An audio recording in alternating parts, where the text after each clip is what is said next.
Hey, this is Mr. Willis. I'm going to show you how to use shapes in Google Drawings. First, to find your shapes, you just want to look up here in your toolbar. There's a small icon with both a circle and a square on it, and you'll notice it has a little arrow, which means it's a drop-down menu. So when I click on it, my different options will drop down. I have basic shapes, where there's actually quite a few to choose from here. Arrows, which can be very useful, a number of different styles. Callouts for things like speech bubbles or those little action bubbles or things like that, and equations, which has some math stuff in it.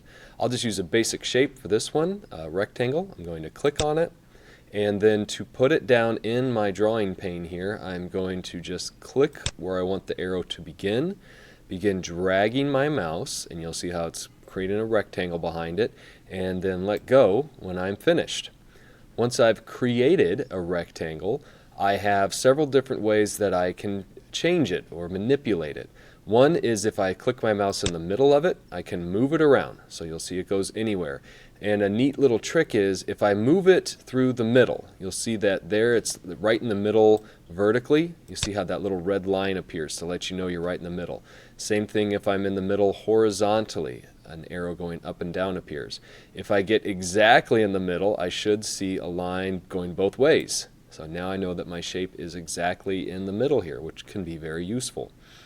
Another thing I can do is actually change the size and shape of this shape. So if I put my mouse on the corners, you'll see how it switches from 4 arrows to 2 arrows, and now I can click and shrink it down or expand it out, and I can actually, you'll see how it doesn't keep the exact dimensions. So I could make it very tall and skinny if I wanted, or I could make it much shorter and wider depending on what I want to use. Finally, in any shape that we create, we can well, not quite finally, sorry, we can also change the color, both of the fill, which is the inside of the shape, and the line, which is the border of the shape going around the outside. To change the fill, I just make sure I've clicked on my shape, and then I go to the little paint bucket up here, which looks it's supposed to be a paint bucket with paint dripping out, if you're not sure what that picture is supposed to be. I click on it, and then I can choose a shape. And you'll see I've now made the inside red. I can also change the line color with the button right next to it. So this has kind of a marker with a line. And I'll choose maybe yellow. And it might be hard to see because right now that outside line is kind of thin. There's actually 2 more buttons up here. The line weight, which if I pick a much thicker weight, like 12, you'll see that that yellow line becomes much thicker, much easier to see. And I can also do this thing called line dash, where I could make it more of a dotted or dashed border going around the outside, if that would be something that you need.